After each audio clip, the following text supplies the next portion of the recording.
অরিত্র সান্যাল কলকাতার বড় একটি নির্মাণ সংস্থার ইঞ্জিনিয়ার। তার কাজ অলকানন্দার উপর বাঁধ বানানো। বাঁধ বানালে এলাকায় সেচ সুবিধা বাড়বে, জল জমবে, চাষ হবে সারা বছর। বাঁধের নকশা প্রায় চূড়ান্ত, দরকার শুধু কিছু জরিপ ও স্থানীয় সহযোগিতা। জয়ন্তদা, আজ ঘাটটা মাপতে হবে। নদীর গভীরতা, তলার মাটি, ঢেউয়ের প্যাটার্ন সব। বাবু, আপনি শুনেছেন তো এই ঘাটের গল্প? গল্প শুনেছি, 13 ধাপ, নীলসারি, বুড়ি। আমার কি মনে হয় জানেন, এসব গ্রামের পাগলামি, কোনো মিথ্যে বিশ্বাস। আচ্ছা বাবু, কিন্তু আজ শনিবার, এই সন্ধ্যের আগে এই ঘাট ছাড়বেন। আমি সন্ধ্যে পর্যন্ত থাকব, কাজ না শেষ করলে ফিরব না। অরিত্র মাপার ফিতা নিয়ে ঘাটের ধাপ গুনল। 1, 2, 3, 12। 12টির পরেই মাটি, আর কোনো ধাপ নেই। দেখলেন, 12টাই ধাপ। রাতে কিভাবে 13 হয় সেটা আপনাদের কল্পনা শক্তি। বাবু, সূর্য ডোবার পর আবার আসবেন একা? হ্যাঁ, ক্যামেরা আর জিপিএস নিয়ে আসবো, প্রমাণ করে দেবো কিছুই নেই। শ্রীজাতি চক্রবর্তী স্কুলের শিক্ষিকা তখন ঘাটের ধারে বসে পড়াচ্ছিলেন ছোটদের। তিনি কথাগুলো শুনলেন। আপনি ইঞ্জিনিয়ার সাহেব? হ্যাঁ। একটু কথা আছে। বলুন ম্যাডাম। বাঁধ বানাবেন? তাহলে এই নদীটা মরে যাবে। আর বুড়ি শুধু গল্প নয়, আমি নিজে একবার দেখেছি 13তম ধাপ। আমার বয়স তখন 20।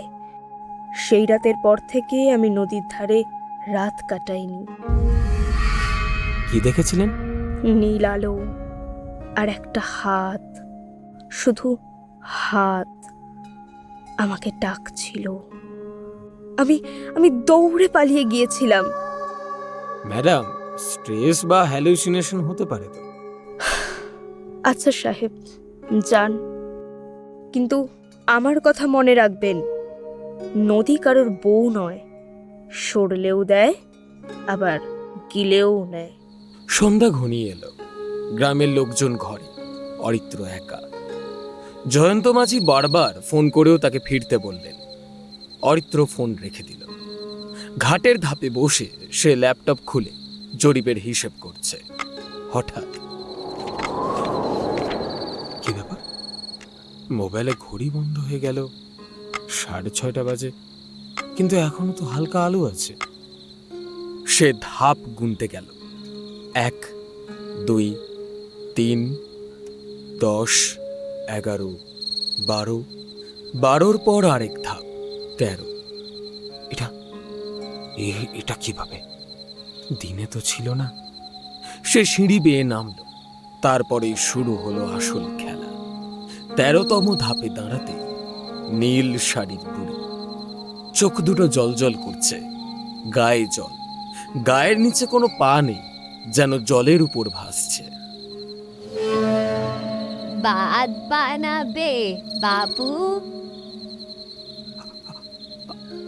আপনি কে? কিভাবে এলেন এখানে? আমি এই নদী।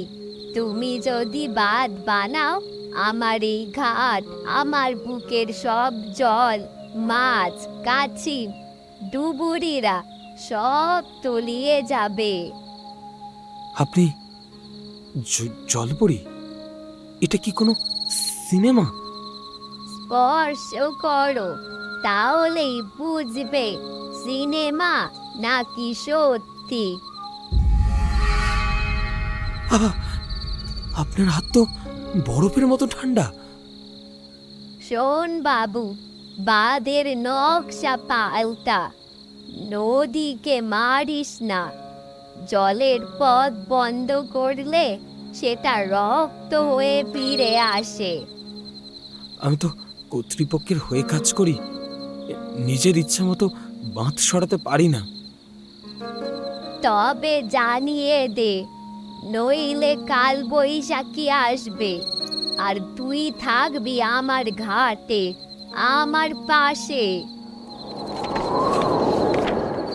এই বলে বুড়ি মিলিয়ে গেল, যেন জলে বিলীন হয়ে গেল। 13তম ধাপটাও উধাও। অরিত্র সারা রাত ঘুমাতে পারেনি। কফির কাপ হাতে নিয়ে বসে আছে। জয়ন্ত মাঝি আসে। জয়ন্তদা, ওই বুড়ি সে বলল আমি এই নদী, এটা কিভাবে সম্ভব? বাবু, আজ রাতে যা দেখলেন তা দেখার পরও কি সন্দেহ হয়? আমি ইঞ্জিনিয়ার, প্রমাণ ছাড়া কিছু মানি না, কিন্তু ওই স্পর্শ। তাহলে আজ আমি আপনাকে এক জায়গায় নিয়ে যাব, ওই গ্রামের ওই বুড়ো কবিরাজ মশাইয়ের কাছে। তিনি জানেন এই নীল শাড়ি বুড়ির আসল কাহিনী। এসো বাবু অরিত্র, তোমার আগমনের অপেক্ষায় ছিল। আপনি কিভাবে আমার নাম জানেন? যে নদীর বুড়ি তোমাকে স্পর্শ করেছে তার বার্তা বাতাসে ভাসে। বসো, শোনো গল্পটা। প্রায় 500 বছর আগে এই অলকানন্দার তীরে ছিল এক রাজকন্যা, মলিনা। তার পায়ের শব্দে নদী নাচত, তার হাসিতে ফুটতো কৃষ্ণচূড়া। একদিন এক বিদেশি বণিক এসে তাকে প্রেমের ফাঁদে ফেলল। রাজকন্যা সব ছেড়ে বণিকের সঙ্গে পালালো। বণিক তাকে নিয়ে গেল সমুদ্র পারে। সেখানে তাকে বন্দি করে রাখলো এক পোড়ো বাড়িতে। তারপর বণিক আসলে ছিল এক তান্ত্রিক। সে মলিনার রক্ত দিয়ে বানাতে চেয়েছিল অমরত্বের যজ্ঞ। মলিনা বুঝতে পেরে রাতে পালানোর চেষ্টা করল, কিন্তু তান্ত্রিক তাকে ধরে ফেলল আর অভিশাপ দিল, তুই জলেই বাঁচবি, কিন্তু তোকে কেউ দেখতে পাবে না। তোর পা হবে জলের মতন স্বচ্ছ। তুই চিরকাল নদী পাহারা দিবি।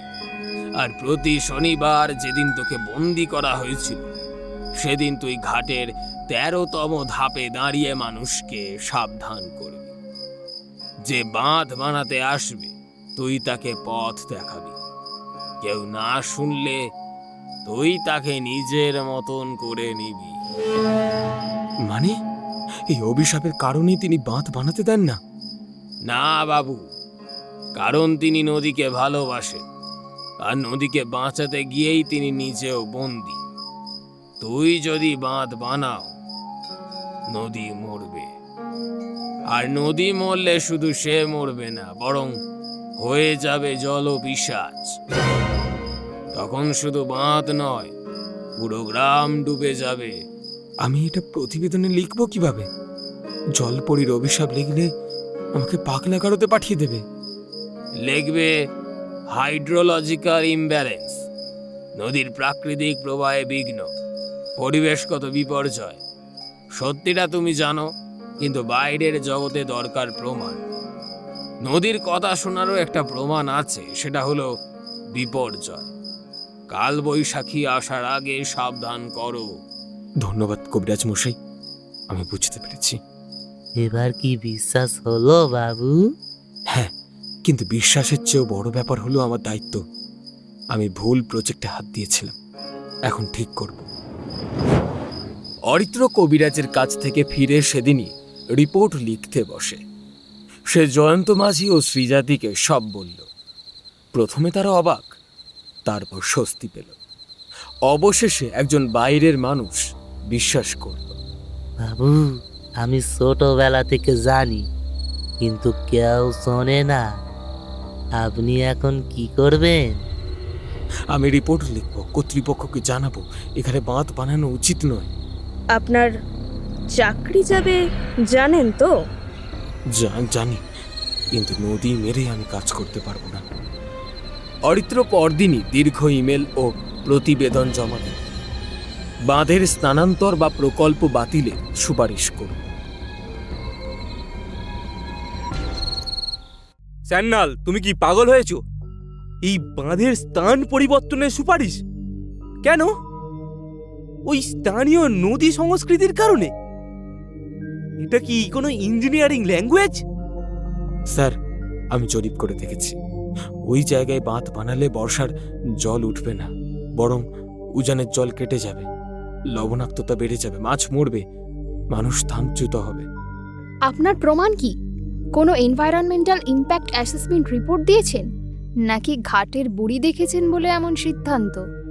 আমি ঘাটের মাটি পরীক্ষা করেছি, নমুনা এনেছি, তাতে অস্বাভাবিক মাত্রায় আর্সেনিক ও আয়রনের উপস্থিতি, নদীর গতিপথে ফাটল, এগুলো প্রমাণ করে যে ওই জায়গা বাঁধের জন্য অস্থির। তবে বিকল্প জায়গা কোথায়? নকশা আঁকো। 2 সপ্তাহ সময় দিচ্ছি তোমায়, না হলে প্রকল্প থেকে দূরে সরো। চাকরি থাকবে কিনা সেটা ভগবানই জানবে। আমি বিকল্প জায়গায় নকশা দিতে পারি, কিন্তু সেটা করলে খরচ পড়বে 15% বেড়ে। বাজেট কমিটির অনুমতি লাগবে। তাহলে দাঁড়িয়ে থাকো, আমরা অন্য ইঞ্জিনিয়ার আনবো। আপনি আনতে পারেন, কিন্তু সেই ইঞ্জিনিয়ার যদি শনিবার রাতে ঘাটে যায়, তবে তাকে আপনি আর অফিসে ফিরতে দেখতে পাবেন না। আমি যা দেখেছি তা বিজ্ঞান বলে না, কিন্তু বিপদ বলে। তুমি আসলে কি দেখেছো স্যান্ডাল? একটা নীল শাড়ির বুড়ি, যার পা নেই, সে আমাকে স্পর্শ করে বলেছিল, নদী মেরো না। আরে এটা তো লোকগাথা। আপনি কি একবার ওই গ্রামে রাত কাটাতে রাজি? আমি কেন? না মানে, তারপর যদি বিশ্বাস করেন। ম্যাডাম, আমি পদত্যাগ করতে রাজি, কিন্তু গ্রামের মানুষদের প্রাণ বাঁচানোর জন্য আমি প্রতিবেদন দিয়ে যাব। সেটা পড়ে আপনি সিদ্ধান্ত নেবেন। অরিত্র বেরিয়ে যায়। মিঠু ও শর্মিলা পরস্পরের দিকে তাকায়। আমি বিজ্ঞানের মানুষ, ভূতপ্রেতে বিশ্বাস করি না। তবে ঠিক আছে, এই শনিবার যাচ্ছি। বাঁধের কাজ আপাতত বন্ধ। অরিত্র গ্রাম ছাড়ার প্রস্তুতি নিচ্ছে, কিন্তু আবহাওয়া বিভাগ জানালো ঘন্টা 2-এর মধ্যেই কাল বৈশাখী নামবে। স্থানীয়রা সবাই ঘরে।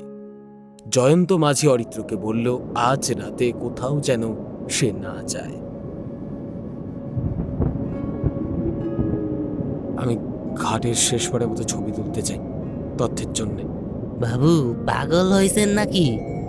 আজ শনিবার, যে কাল বৈশাখী, ওই বুড়ির রাত। আমি সাবধান থাকবো। অরিত্র ঘাটে গেল, সাথে ক্যামেরা, রেকর্ডার, হেডল্যাম্প। ঘাটে নেমে সে ধাপ গুনল। আবার 13। বুড়ি হাজির। এবার তার চোখ আগের চেয়েও ভয়ঙ্কর। তুই কথা রেখেছিস, রিপোর্ট দিয়েছিস, আমি জানি। তাহলে আমি ফিরে যেতে চাই বাড়ি।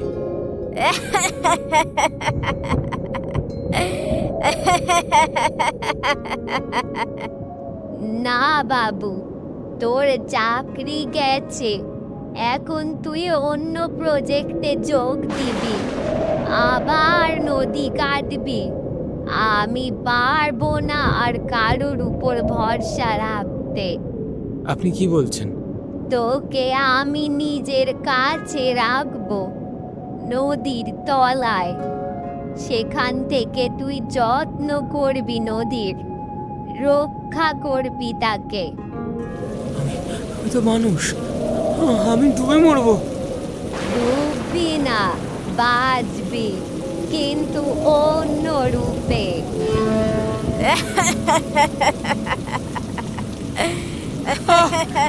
বাঁচাও, বাঁচাও! ঠিক তখনই আকাশ ভেঙে কাল বৈশাখী নামে। ঢেউ 10 ফুট উঁচু। অরিত্রর চিৎকার ভেসে গেল ঝড়ে। ক্যামেরার শেষ ফুটেজে দেখা গেল এক নীল হাত তাকে জলের তলায় টেনে নিচ্ছে। অরিত্রর কোনো লাশ পাওয়া যায়নি। পুলিশ রিপোর্টে লেখা হলো কাল বৈশাখীতে নদীতে ডুবে মৃত্যু। তবে জয়ন্ত মাঝি ও শ্রীজাতি জানে সেটা ডুবি ছিল না।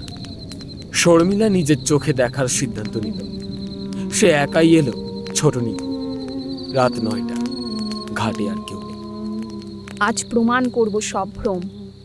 ঘাটের ধাপ 1, 2, 12। আরে 12টার পর মাটি, 13 কোথায়? হঠাৎ পেছন থেকে আওয়াজ। 13টা তখন হয় যখন তুমি দেখতে চাও। শর্মিলা ঘুরে দেখে অরিত্র জামা কাপড় ভেজা, চোখ দুটি জলের মতন স্বচ্ছ, পায়ের নিচে জল ছাড়া কিছু নেই। অরিত্র, তুমি তো মৃত। হ্যাঁ, আর না, আমি এখন নদীর অংশ। মলিনা দেবী আমাকে রক্ষক বানিয়েছে। তুমি এখানে কেন? প্রমাণ করতে এসেছি যে কিছুই নেই। এবারে প্রমাণ পেলে তো? এখন ফিরে যাবে আর বলো কর্তৃপক্ষকে বাঁধ বানাতে চাইলে ঘাটের উপর দিয়ে বানাক। নদীকে আটকাবে না, তাকে সঙ্গী করো। কিন্তু কিভাবে? নদীর গতিপথ বরাবর কেনা, জল ছাড়ার পথ রাখো। বাঁধ হবে না, হবে জলবন্ধনী। নদী থাকবে, চাষও হবে। মলিনা দেবী রাজি। তুমি কি আসলেই অরিত্র, নাকি তার ছায়া? শর্মিলা একবার ভয় পেলেও হাত বাড়ায়। স্পর্শ মাত্র হাত দিয়ে জল ঝরে যায়। অরিত্র ধীরে ধীরে স্বচ্ছ হয়ে যায়। অরিত্রের শেষ কথা। বলো মিঠু স্যারকে, সায়েন্স স্পিরিট একসঙ্গে চলতে পারে। নদীকে মানতে শেখো, নইলে ঘাটের ধাপ গুনতে গুনতে আরেকজন এখানে এসে পড়বে। শর্মিলা দৌড়ে পালায়। ফোনের রেকর্ড বন্ধ হয়। রেকর্ডে শুধু ঢেউয়ের শব্দ আর এক নারী কণ্ঠের হাসি। মলিনা দেবী।